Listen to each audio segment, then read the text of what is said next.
معانا النهارده طريقة تفريز البسلة، ان شاء الله تعجبكم. بقى هنبدأ في تفصيص البسلة.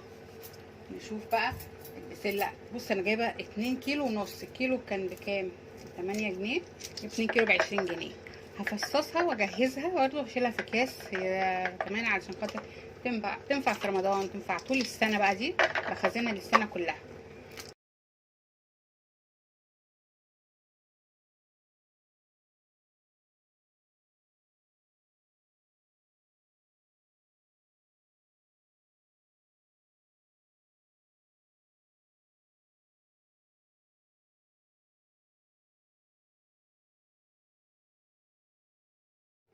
دلوقتي خلاص انا فصصت البسله كلها اهي، ما شاء الله عليها.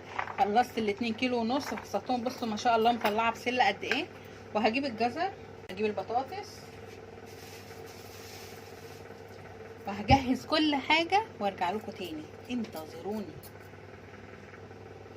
دلوقتي خلاص انا غسلت البسله وصفيتها اهو. حطها في مصفى برضه عشان اصفي الميه اللي فيها. والجزر قطعته والبطاطس بقى كله مقطعاه كبير علشان ده لسه هيتخرج في الفريزر. وممكن بقى اقعده زي ما قعده في الفريزر ما يجرالوش اي حاجه. اول هعبي حبه من البسله.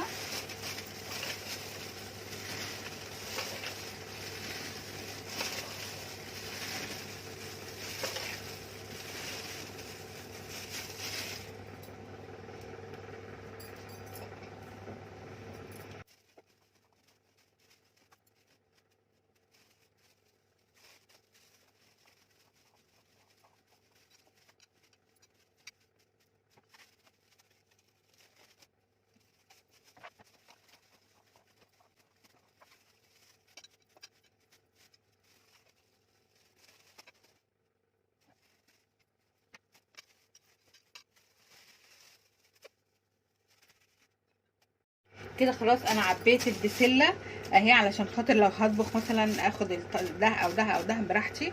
هنا ما فيهوش بطاطس، وهنا في بطاطس عشان لو هعمل بسله بس او اعمل تورلي. وهنا لو هعمل شوربه خضار. كل حاجه موجوده عندي طول السنه، موجوده معايا بنفس الطريقه دي. تعيش معايا زي ما انا عاوزه. اخدها في رمضان، اخدها في خلال العام براحتي.